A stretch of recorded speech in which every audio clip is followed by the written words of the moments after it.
This Coast to Coast Entertainment Network program is brought to you by Beside Me Bracelets. Our bracelets are handmade for any occasion. Use the promo code Coast to Coast for 15% off. Visit their website at besideme.com.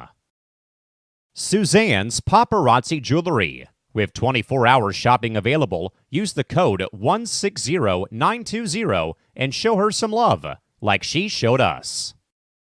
Reaper Apparel Company, a commitment to live your most authentic way every single day. Visit reaperapparelco.com for more information and a look at all of their apparel offerings. And by Good Day Embroidery, your local source for custom embroidery, screen printing, and more. Log on to gooddayembroidery.com for more information. Hello, everybody. Welcome to On Deck here on the Coast to Coast Entertainment Network. I'm James Gonzalez. I'll be, hosting here, but not just alone here, of course, as a host. I have Chris Mabry with me, Crispy Bacon. How are you this afternoon?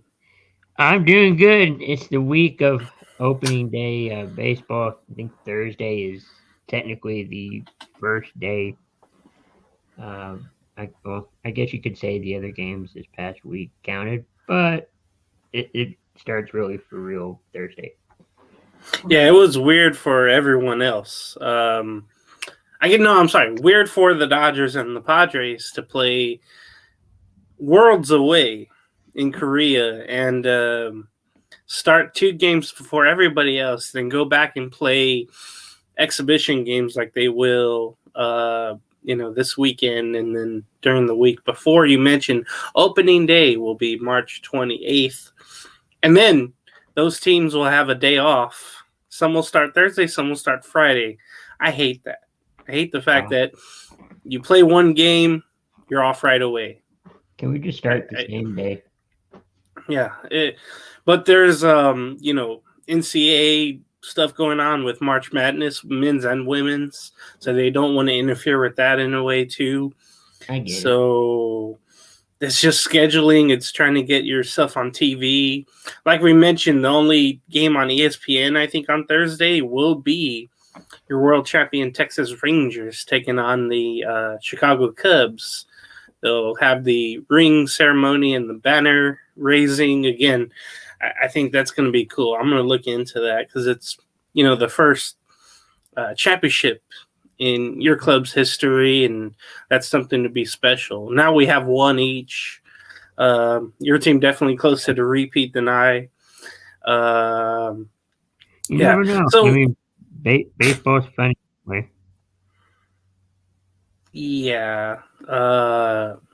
No. But yeah, I want to believe, like, we'll go through our teams later, and I want to have hope, but I don't see it. Chris, if you could bring up the list of shows, and we'll get through those. Thank you. Yeah, so yesterday we went through this again, but just want to go through it. Monday, Wednesday, Thursdays, you have Callum McClurg hosting Press Row. He gives you the behind-the-scenes story on, media and all the sports news of the day. Very good stuff. I comment on that almost every show, so hopefully you'll get on that as well out there, wherever you may be. Bro Code also on Mondays at 10 p.m. It used to be 4 Bros. It's a really fun show, and just comment on all of these, of course. C2C Rankum on Tuesdays, 7 a.m. Pacific. Between the Ropes, is Sundays, so check that out. Sports Minute Wednesdays, I'm usually on that. Creeping It Real every other Thursday, like this Thursday we'll be on there. Kicking It on Thursdays with Isaiah and Ace, or Ace and Isaiah, more likely. Entertainment Hour. Mm-hmm. Oh God, I think I almost called you Isaiah. This drink here would go on that list of like ones you wouldn't try, or it looks good, it sounds good, but really it's not. It's the Oriole Delight iced coffee, and it just tastes like coffee. There's no like I mean, coffee. no flavor to it. I know, but you're putting Oreo on the face of your product. And I don't taste a damn Oreo. I'm shaking it. Nothing comes up. Speaking of is it better than the Go ahead. Coke coffee, whatever they did there? I missed that. No, that was actually good, but look how I look now. I drank too many of that, and it was good. They had the caramel flavor, vanilla flavor, and original flavor, which I didn't care for, but the caramel one and vanilla one, so good. I missed that. I don't know. I think they discontinued it. They did, and yeah. it probably gave everyone, like me, Bad feeling. just like later on. Yeah, I can see that. Entertainment hour on Fridays, like we did yesterday. Feels like I just saw you. Of course, you're here on Saturdays with it on deck, and then on Sundays, pretty soon, Yep. gonna have to do a draft show. It's going to be a very entertaining NFL draft and where people go. Oh, yeah. Right now, almost everything's a mystery. I mean, I'm looking at a picture of Caleb Williams right now before he was really well known at USC. And, he's bound to be the first pick. That's what everybody's saying. Chicago's bound to draft him, and that's going to be fun. But before we get to that, let's get to some baseball.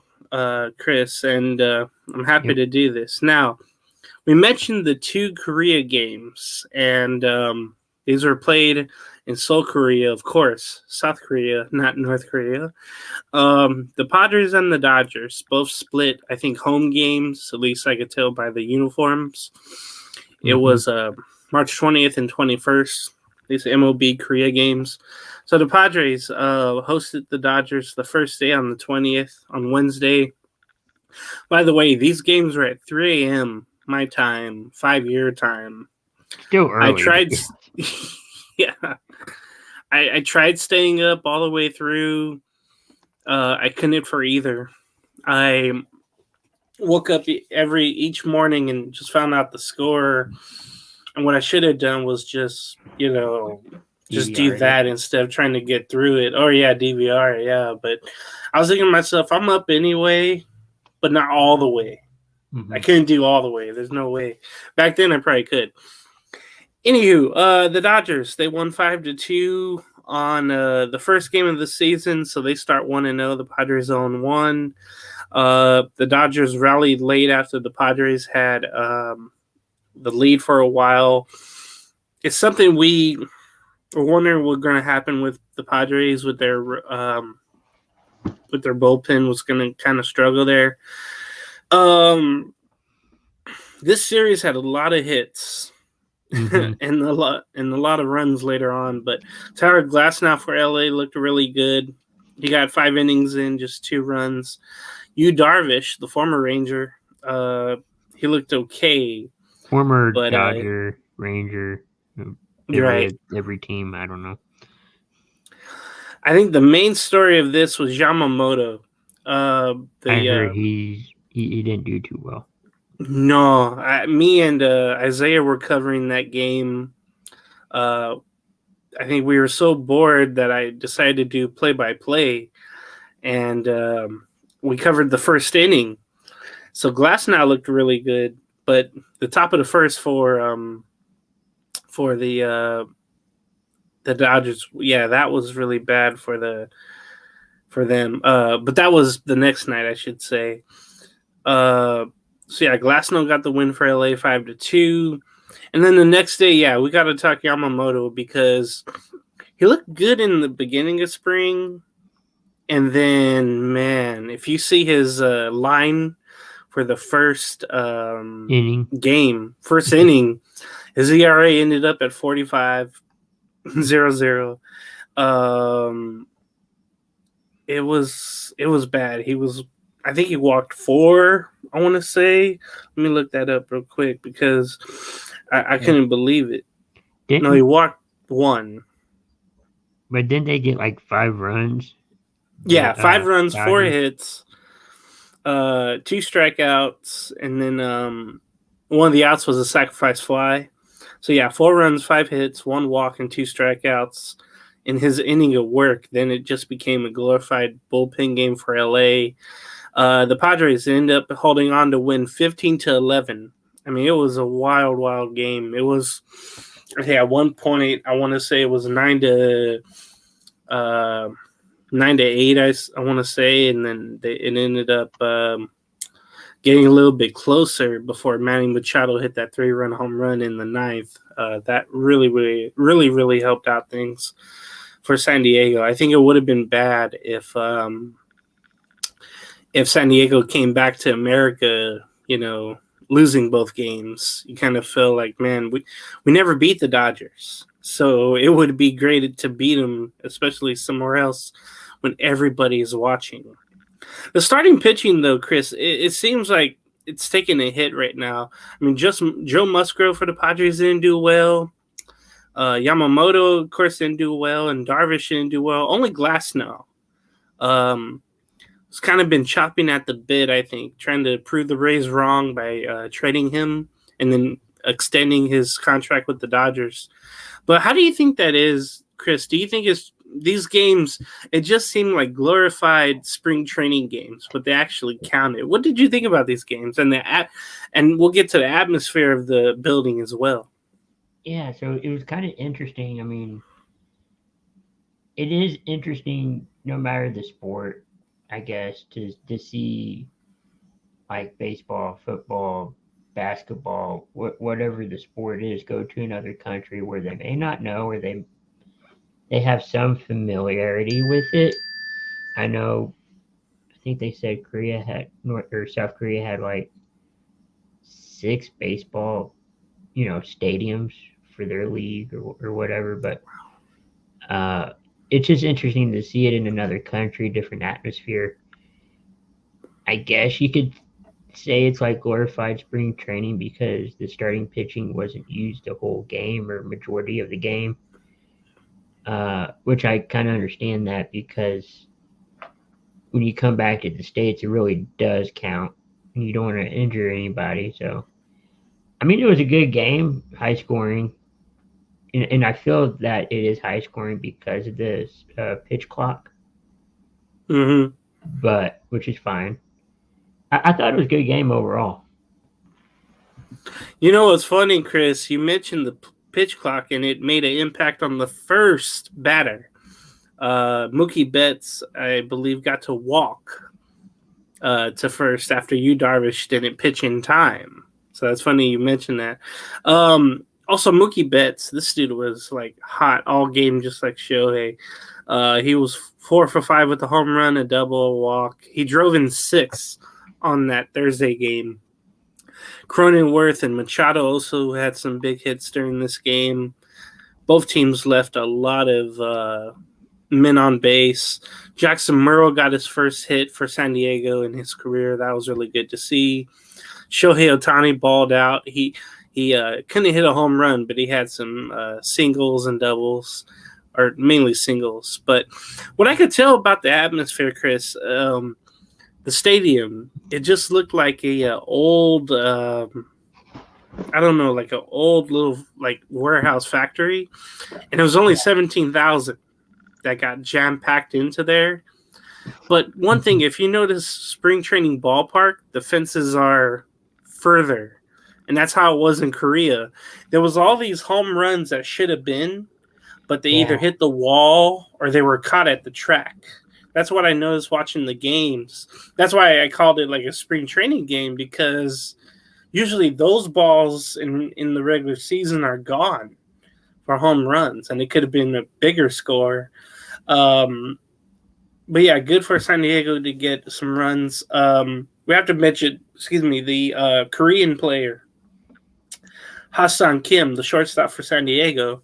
He was very popular coming back home, but the crowd just seemed like it was all Dodgers and Shohei fans. Dodgers brought their celebrity fans over. The Padres brass was there as well as the Dodger brass. But you could just tell the people were very nice. They were making noise the whole game. They had cheerleaders down the line. They had a DJ or something going on both sides, going for both teams. It's very popular. I look at that, and you see what the Miami Marlins are doing. Not only are they doing that all-you-can-eat section, I think we talked about, but also they have a thing where you can bring in whatever noisemakers you want. Uh-oh. So I think that's pretty cool for Miami. I don't know if they're getting more people, though. They didn't have any, what was it called? Whatever. Remember in Brazil, they had like the air horn? Vuvuzelas. Yeah. I was trying to say, for World Cup. I don't want to mess up. So it's like. I don't mind those. I in don't Oakland, either. they have those. When people used to go to the game, that used to be a thing. And then they still have the drums out there. Those right field fans, the really lower ones in Oakland. They're like the only ones. So I do like that atmosphere. Of course, with me and the Angel fans, they're just horrible. They're just on their phones, or they're talking about like plans coming up in the future, or what they did in the past, soccer games with the kids or whatever. They're not really focused on the game. It's just the laid back lifestyle where there's so much else to do and to talk about instead of winning. And you get that on the field and off the field. But what did you like about the atmosphere when you saw the games, Chris, in Korea? I would start with some of the stuff we don't see here in the United States, as far as baseball goes, and that's the cheerleading, or just basically the in-game entertainment. Because I saw like one of the performers that did the national anthem kind of do some dance moves and getting the crowd involved, and I thought that was kind of interesting. There was before the game, before both games, I think, they had like a K-pop women's group out there. K-pop is very popular there, yes. Yeah, and I don't know much about it. I'm just guessing what it was. That's all I could guess because of, what's that one group, BTS or whatever? Yeah. So I figured everybody copies them. It's a trend. They try to. Boy bands. And this was like women or girls. I don't know who they were. But it looked like a damn Super Bowl halftime show. Yeah. When they were out there before, like a half an hour before the game or whatever, it looked like the Super Bowl, but a really small one. I can imagine that happening here. Or World Series. Or even in a World Series. Like, I don't even know I know maybe they have performances, but it's like outside of the ballpark, but never in the ballpark. Like, I know some teams, like the Angels, they have like a country concert weekend. So after the game, not only do you have fireworks, but you also have a concert. So that'll come up in July. But this is all like happening before the game. And I went back in my mind and I thought, the Marlins used to have cheerleaders, actually, back in the day. Yeah, I think they saw a game, because I was talking to Kyle McClurg about this. In 2008, the A's and the Red Sox, or the Mariners and A's, they went to Japan for the start of the season. And it was weird, though, because one game counted, one didn't. One game counted, one didn't. It was weird like that. But that's where I think they got the idea from. That's where I first saw like cheerleaders at a baseball game. And I'm thinking to myself, that's weird, but that's over there.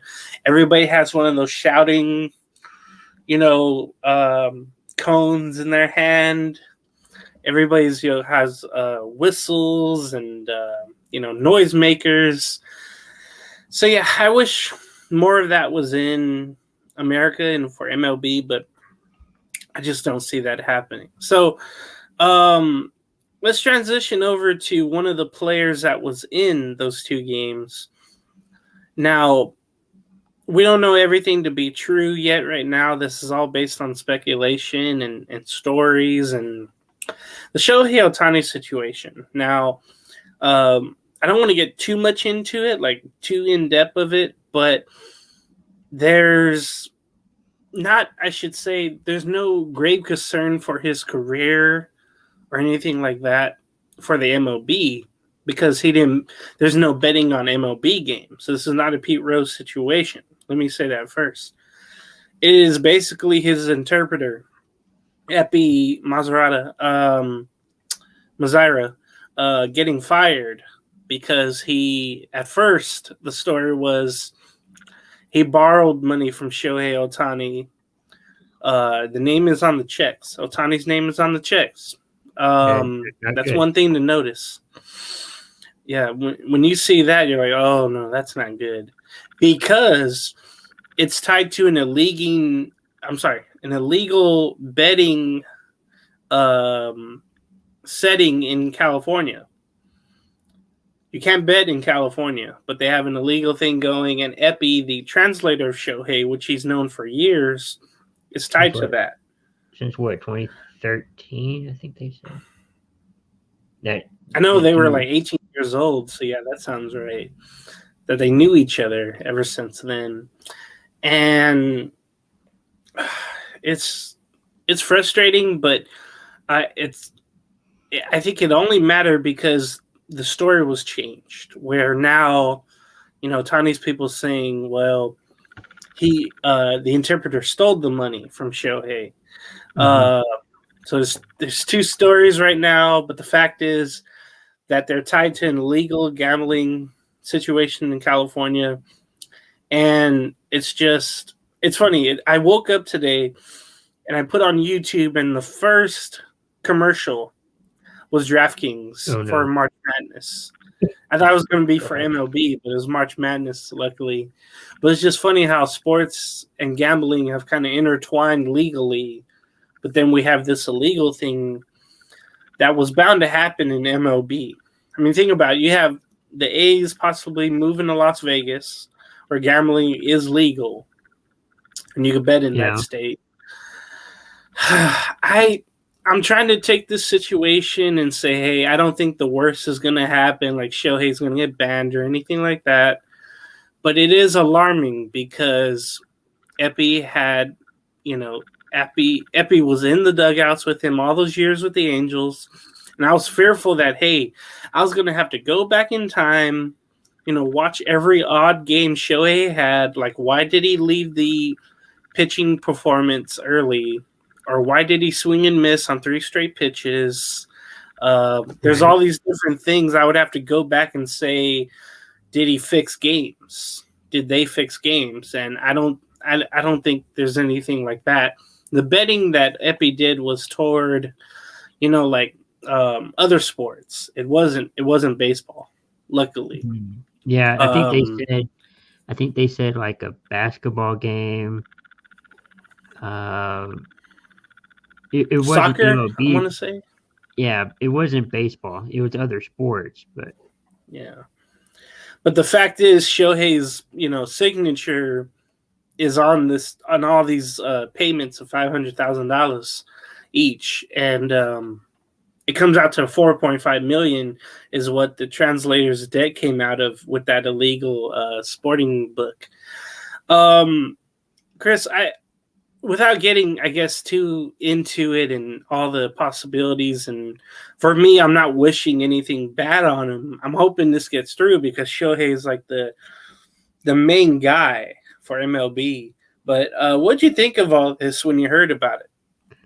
Yeah, it's something to keep an eye on, since, all these sports leagues, sports in general are doing the sports betting, and not every state has it.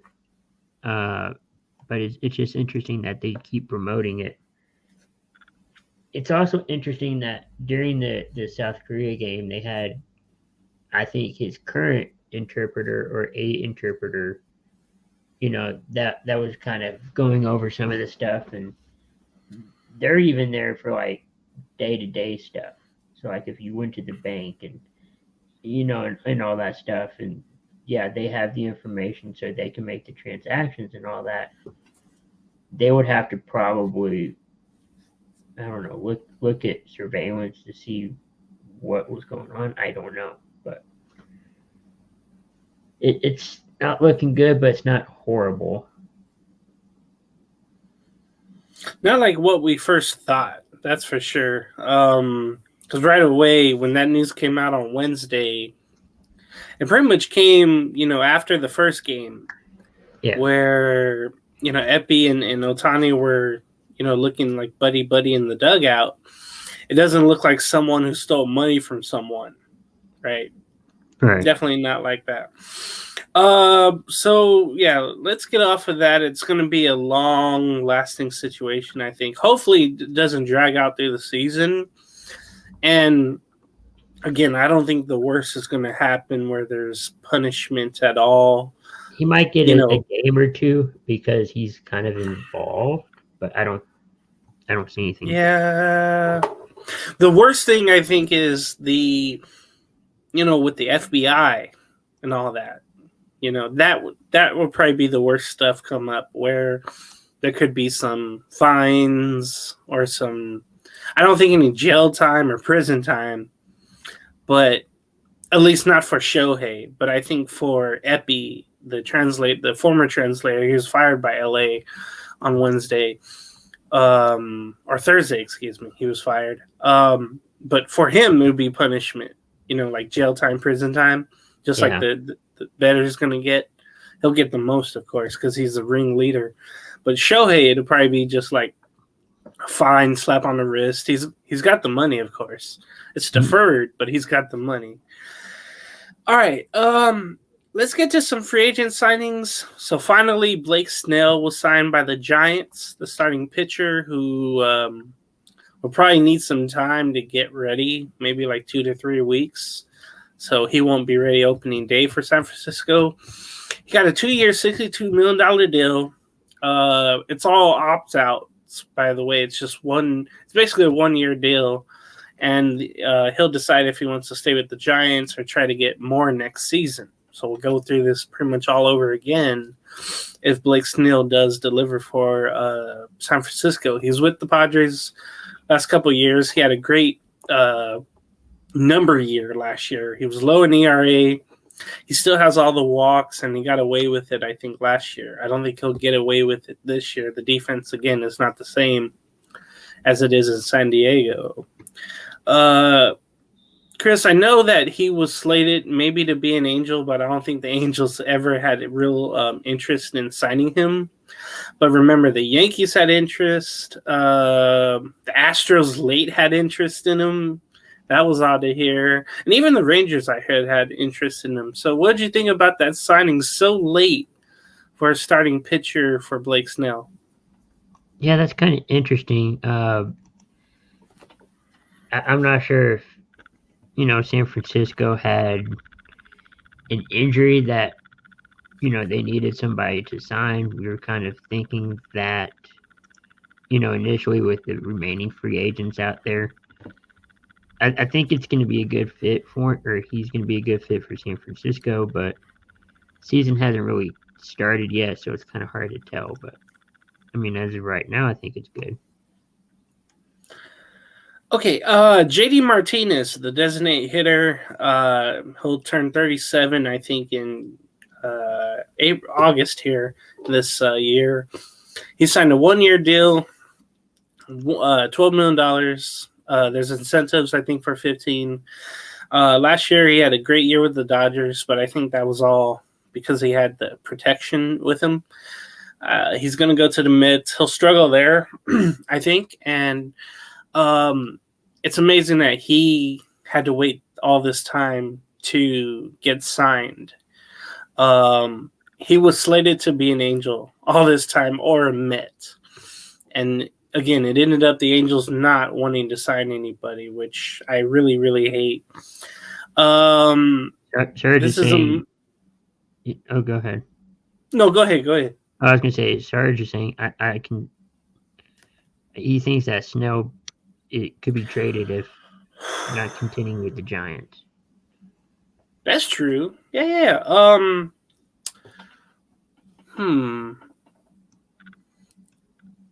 Yeah, the opt-ear is kind of intriguing. I'd be interested to see what the Giants would get. Mm-hmm. That would be something to see. Yeah, for Martinez, Chris, were you shocked the Mets got him, and for that much, how old he is, and then how long he stayed, not being signed by someone?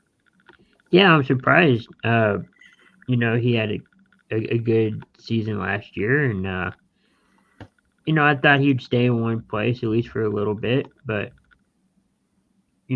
all the money situations, I understand with that, but it's going to be interesting. Now you got a short time to integrate with your team, and now it's just a little bit harder, I think. Already I'm seeing him out with the team in spring training there, and speaking of MLB though, the players union is really unhappy with their president. They feel like Scott Boras, the super agent for all these guys, that still has Jordan Montgomery out there. My guess is he'll be a Red Sox, but I don't know if they'll pull the trigger. But I don't know if he'll be a Ranger because Michael Lorenzen, of course, got signed by Texas this week as well for $4.5 million. But to have Montgomery out there, that just looks bad. That haven't been signed yet. That just looks so bad. Yeah, the players union leader Tony Clark, he was really unhappy. The players president, I should say, really unhappy with the union guy. Like I mentioned on C2C at night, it feels like we're going to have a labor stoppage sooner rather than later. It's supposed to be 26 is the end for the CBA contract, but I feel like there's going to be a time that, hey, we're going to have owners versus players again, and to the point where it's really going to be bad for the players because they can't get on the same page, and they're looking toward a new president, a younger guy who got a deal done for the minor leaguers, and will maybe get something for the major leaguers now or in the future, especially. What do you think about all this? Because we still have, like I said, Montgomery out there. He hasn't been signed yet. Seems like Boras, yeah, he got what he wanted with Snell, but not for as many years. It was only basically a 1-year deal out to Montgomery is still out there. All of his other clients got way less than expected. I mean, I saw something yesterday. JD Martinez was supposed to get way more than the 12 he got this week. What do you think about all this? Like, do you think there'll be a work stoppage? Do you think they got to get a new president in there to negotiate harder to get owners to pay more money for players? What do you think about this? It's interesting. I'm not sure about the whole agency thing, but something needs to be done, I think, and players need to be playing baseball and not needing to get in the whole financial situation, but hopefully it gets resolved soon. I think the timing of this, Chris, where you have players going into spring training and unsigned is really, really awful. Yeah. You don't see it in all the other sports. You really don't. NBA has a signing period, right? It's July 1st, right? It's right away. NFL, like we saw, 2 weeks ago, you had all 170 plus free agents get signed, and there's still some out there. Yeah. Hockey, I think probably the same thing. It's amazing to see, though, that the MLB again has this problem. I go back again to 2019 with Harper and Machado getting signed really late in the spring. Yeah, it's really alarming, and you just wonder about next year with Juan Soto because he's going to be the big guy, and you wonder if he'll go through this again with MLB. So let's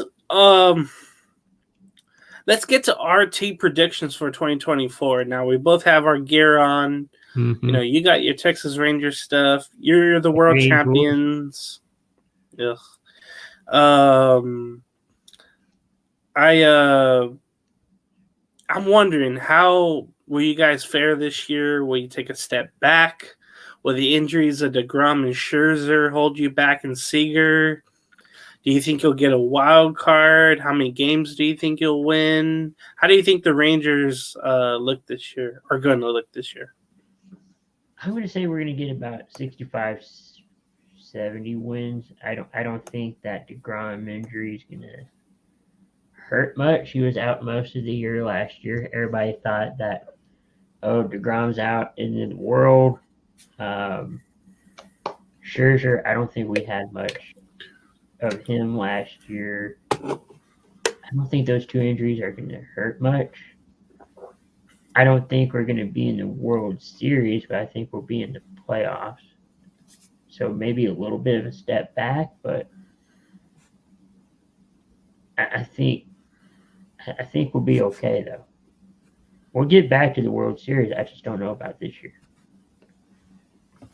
That's a good analysis there. Just looking at, your whole team where, hey, you paid a lot for, 3 or 4 guys, but the rest of your lineup, the rest of your, team is fairly young. So Yeah. that's what's so good about it. You're in better shape than I think almost everybody else in the AL West division. You could say the Astros are better, yeah, but they got through. The Rangers went through the Astros to get to the World Series, and then they have a better farm system. I would think the Rangers do, because you have 2 young pitchers that were drafted really high.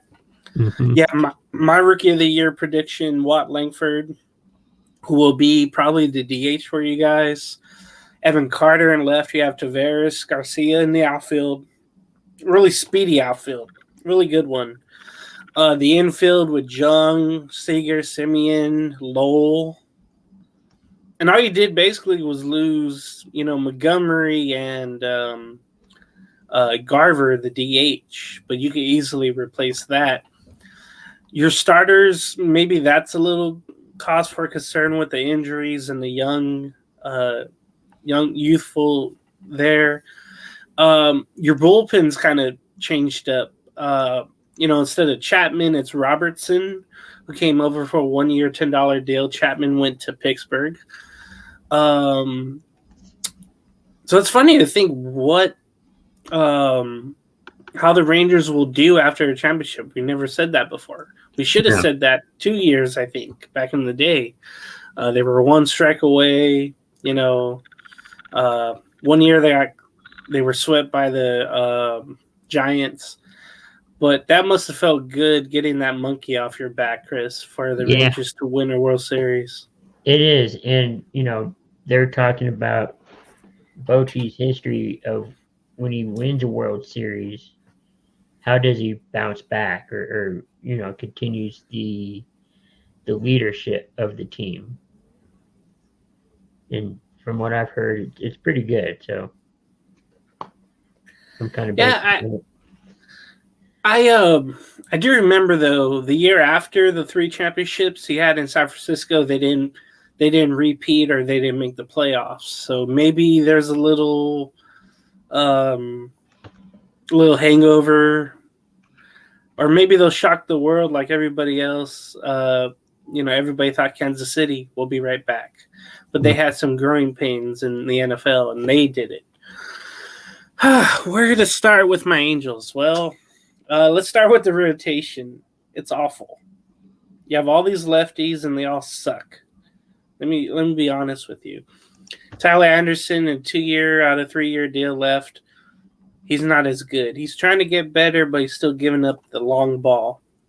Patrick Sandoval, who will be the opening day starter for the Angels in Baltimore next Thursday will have to pitch better. He had a losing record last year, I believe, 8-13. He was really bad. The emotions got to him. Reed Detmers, he shows some ace stuff at times, but then he goes back to his old form. Or his first round pick, 10th overall, he's just a wild card. Griffin Canning is often injured. He showed a little promise last year, but not too much. And then Chase Silseth was probably the only decent Angel starter other from Canning. But then they threw the ball at his head at Citi Field mistakenly. He got caught in a crossfire, and he was out for a while. It would have been great to see if he could have been better. They're also trying some other rotation pieces like Jose Soriano. They're trying to get him from the bullpen to be a starter. That's always tough, though, when you're asked to be a starter and you don't pitch as long. The bullpen, Carlos Estevez, was a all-star in the first half of the season and then really, really sucked in the second half. Just like this year, he's having a struggle with spring, but now he's kind of done better. Yeah, Matt Moore, the lefty, which is a veteran. He's still really good. And then you just have some other pieces that are in there. They did have a free agent signing a 3-year deal for Robert Stevenson from the Rays, but he's injured, and we don't know when he'll be back, so that really hurts. And then you just have a bunch of young or unproven pieces that their ERAs are really high. Like I was watching the game against the Rangers this spring, and it seemed like the Angels were just walking everybody, giving up home runs and hits. It's going to be a struggle. For first-year manager Ron Washington, you knew him, of course, from those good years with the Rangers last decade. It's good to have him there for the kids. He's only here for a 2-year deal, but I think he'll show the young kids how to really play and keep the veterans in check, I hope. Or he'll just be another yes man for the analytical people. We'll see. But I really wanted Ron Washington for a couple years. Yeah. And I'm just happy that the Angels have him. Looking at the catching position, the Angels are solid for once. Logan O'Hoppe is the young man. Matt Thaiss is a good backup, and Chad Wallach is a good game manager. First base, Nolan Shanuel. He's a rookie. He came up last September, August, after being drafted by the Angels in June, if you can believe that. Wow. And they've done that 3 straight years where they drafted someone and then they brought him up that same year. So that you can tell they're really getting desperate and they don't have the pieces in the minor league talent. So first base is covered. Second base, Brandon Drury, the veteran, he was maybe other from Shohei, the best piece for the Angels. Anthony Rendon is at third base, often injured, often says things where he doesn't care about the game. We knew that when he got signed. So that's why I'm not taking too much of it. I just don't like him being an Angel. Zach Neto is a great young shortstop, and he's shown the leadership like O'Hoppe has. Isn't it sad, Chris? The 2 young players show more leadership and heart for the game than the veterans do. That's the problem with the Angels right now. Yeah. Yeah. In left field, in the outfield, you have 5 outfielders. You have Taylor Ward in left, Trout in center. Trout's always getting injured, just like Ward. We'll see how long they last throughout the season. And then in right field, you'll have Mickey Moniak, first-round bust for the first pick bust for the Phillies. He's trying to find his way close to home. He struggles, hits and struggles again. Then you have Joe Adell and Aaron Hicks, the veteran. Talking about Hicks, this man has moved around. The Yankees gave him a big extension, but he's not playing for him. He's bounced around from the Orioles last year to the Angels this year. So he's a good piece coming off the bench. He might be the DH as well. And Joe Adell, he has no options left. You can't send him down. You can't trade him. You can release him basically. Or you can start him or have him on the bench. This guy has all the power in the world, but he's not consistent, and he plays an awful outfield. So And then you could tell by the DH. It could be many players. You could rotate it. Because Shohei Ohtani, guess what? Is a Dodger. He's not with the Angels anymore.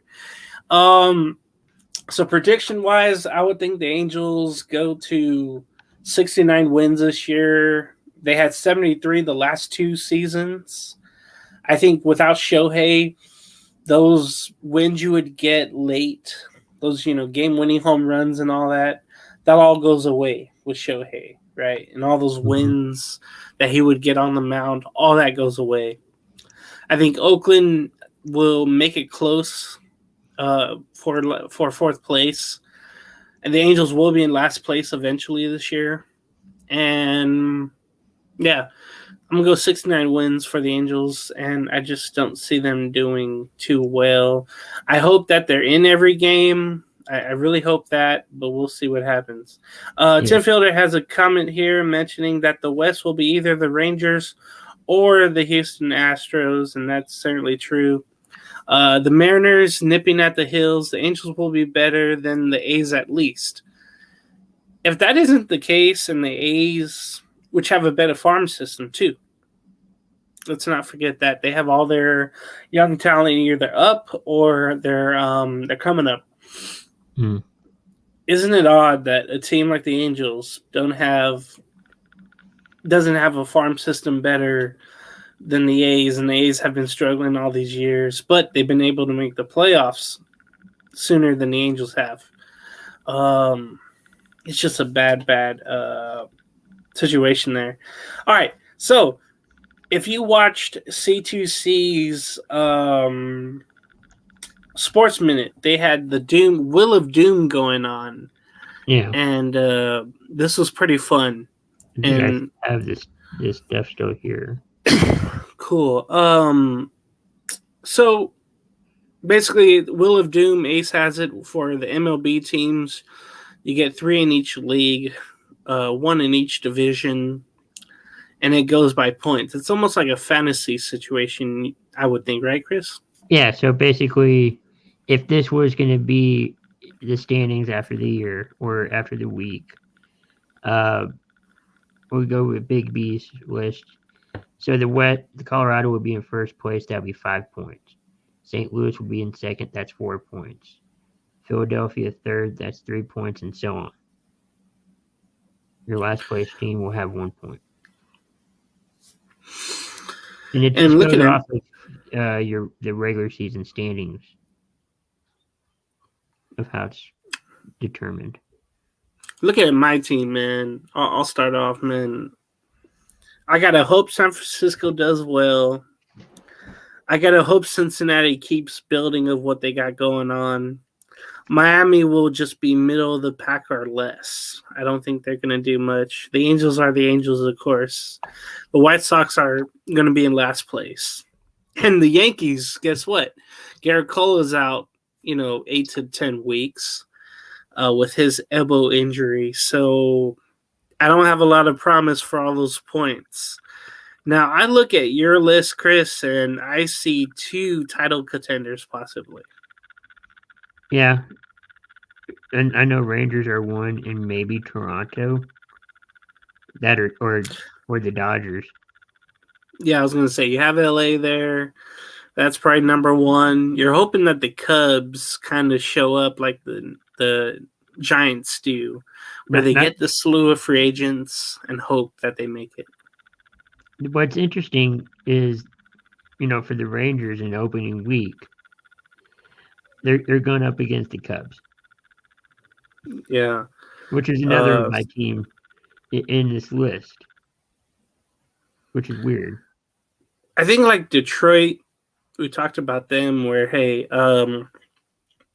they'll probably be middle of the road or a little bit less. They're young, but they also have Javi Baez, which he sucks. I mean, he was a Cub. Ever since signing that free agent deal, he hasn't been hitting anything. Toronto's supposed to be up there and finally make the playoffs. I mean, it just seems like or the Blue Jays, they're not making the deals. They always seem to be missing something. And then with Washington, you're just hoping for progress, like Oakland, where they have a bunch of young talent. They do bring over Joey Gallo, remember, the former Ranger. I'm afraid he's going to... Wasn't he a Go Twin? ahead. Yeah, last year he was with the Twins on that magical postseason run, short-lived postseason run, but he was on there.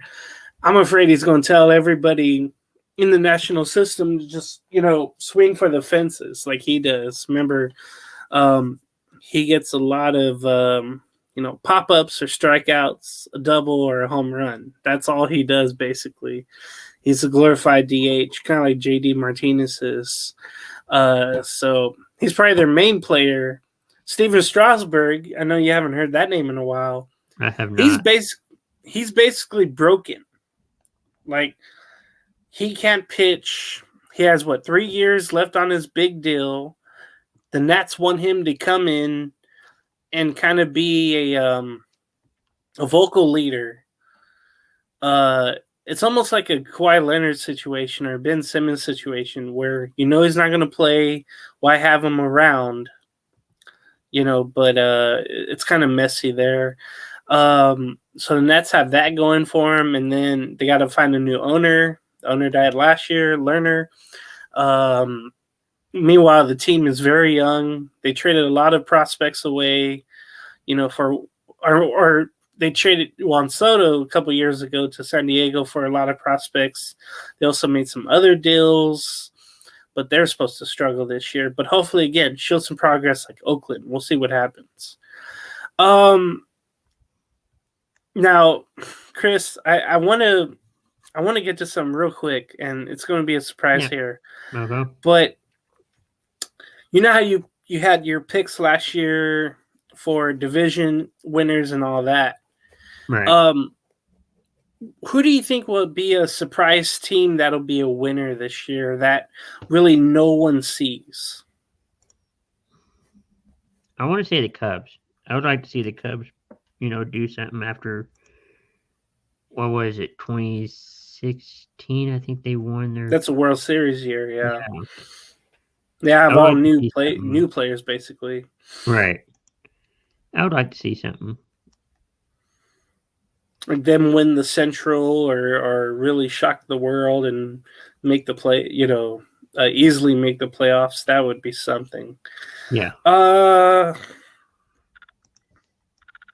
For me, I guess it'd be Kansas City, the Royals. I mean, they went out and spent on some free agent pitchers. Will Smith, of course, is there. They signed Bobby Witt Jr. to a long deal for a young player, which seems to be the norm nowadays. It would be nice if they got close to the playoffs, if they showed some progress. I think that would be awesome if they did that. So look out for the Cubs and Royals, both Arizona fall spring teams to maybe break out and have a little fun this season. I remember last year I had the Pirates and in the Doom teams. And for a good 2 months, they started out really, really well. And then they ended up not doing as well. They made some interesting signings this year, like they did last year. McCutchen is back with the Pirates.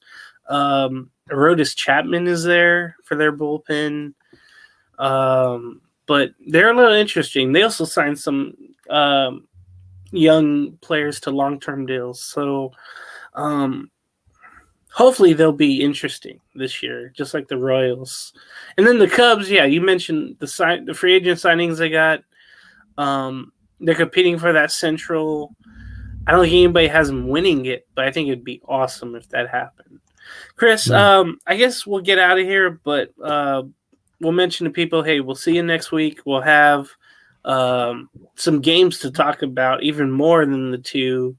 Yeah. Opening day, of course, is March 28th on Thursday. Yep. And we'll be talking about the first week of baseball. Any news that will come up will be there. Chris, what's your final thoughts here? Yeah, thanks everyone for watching and tuning in.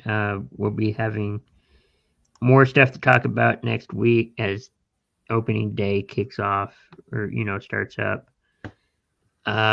Also, a reminder that the let me get it up. Oop, hold on. The backyard brew games are Yes, yes. are on May 4th. We'll be having that live about 12 p.m. Pacific. So look out for that and enjoy March Madness if your bracket's still up and running. Mine is not, but I think I still have my champion in the hunt. So Yeah, mine has been gone since the first. It's not as bad as last year where I had first seed Arizona and they went out right away. We had some great upsets yesterday compared to Thursday. right. We had two 12s win and then 113 win, a couple 9 over 8s. I think that was it for the upsets, but we had like 6 good ones. And today, of course, is the second round. I'm not sure if they've started already, but I'm going to go look for that pretty soon. Also, I got a package coming in right now. So wow. I got to get out of here. Thanks for watching, everybody. Of course, on deck here on Coast to Coast Entertainment Network. Be sure to follow, like, subscribe.